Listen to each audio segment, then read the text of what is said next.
Hi, I'm the new Mrs. Barbara Butler Jackson. I'm from Detroit, Michigan, but I now reside here in Charleston, South Carolina.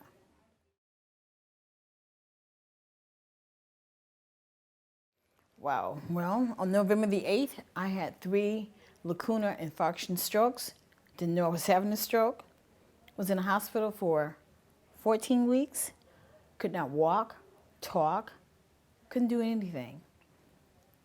It devastated me. I asked God to let me die 3 times. I didn't really mean it, but when you're that sick, you give up. And I'm a strong person, but I asked God to let me die. And then I said, no, no, no, no, I want to live. And I went through a strange and strong recovery. My hospital flew me back to Michigan, and I spent 7 more weeks in the hospital in Michigan learning how to speak, talk, and walk. It took some time, but I made it. Thank you, Father.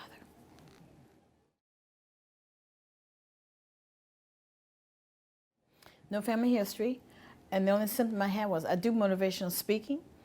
And this particular morning on Thursday, November 8th, when I woke up, my voice sounded like I was speaking through a can. And I just thought it was strange.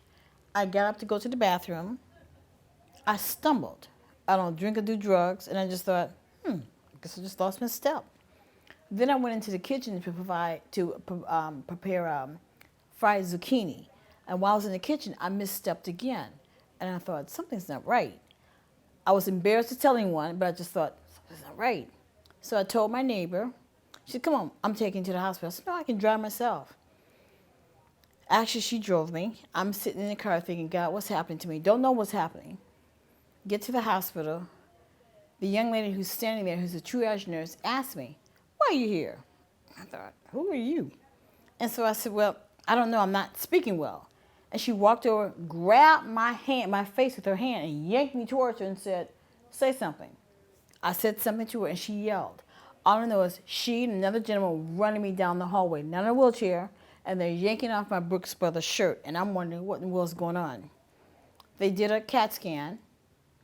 I'm fine, but I'm still wondering what's going on. Then they did an MRI. Still ain't told me nothing, but I've had an MRI before, and normally the doctor's in his office and he sees you 2 hours later. That doctor was standing right there, and I thought, that's strange. They don't normally do that. So when they pulled me out the machine, the doctor said, Miss Butler, you've had 3 lacunar infarction strokes. I just stared at him. And then I busted out crying, and then I immediately thought about my daughter, and then my mother and my family. And another nurse walked over, doctor walked over, and she said, man, please stop crying.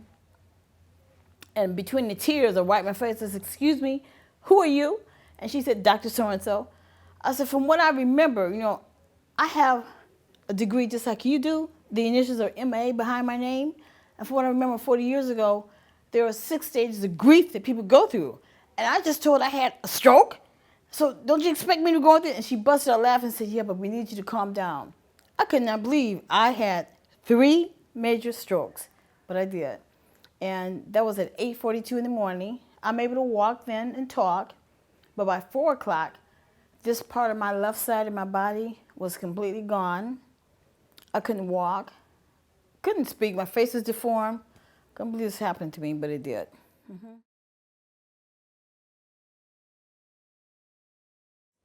One, I try to educate folks wherever I go on stroke prevention.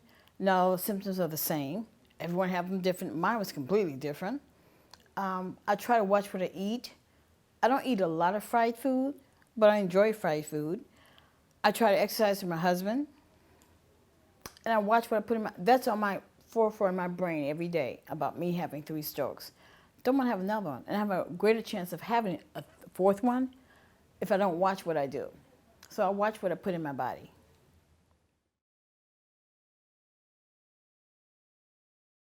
To one, make sure they understand their body. Because that morning when I woke up, my voice didn't sound right. Someone else may have had arm problem in their arms, but pay attention to your body. Don't ignore it. Don't say, I'll lay back down. I could have said, let me lay down and just rest for a while since my voice didn't sound right, but I've since learned. U of M Hospital in Michigan asked me to help them develop a stroke program, which I was glad to do, but unfortunately, I came back here, so I'm glad I came back here. But to pay attention to what's going on with your body, Pay attention to your health. I had the doctors in Michigan to do some research on the stroke belt. They explained it to me here.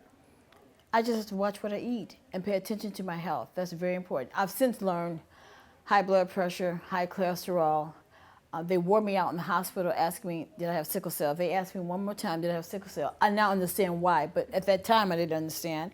Folks who have, African Americans who have sickle cell have a higher risk of having a stroke down the road. And if you're diabetic, and then the last one they told me was just stress. And that was a bingo. That's exactly what happened to me. So that is very important, to watch how you handle your body, and stress is important too. My name is Barbara Butler Jackson, and I go red for her because I had 3 strokes. I am a survivor, and my job, I believe, is to help educate other folks about stroke prevention.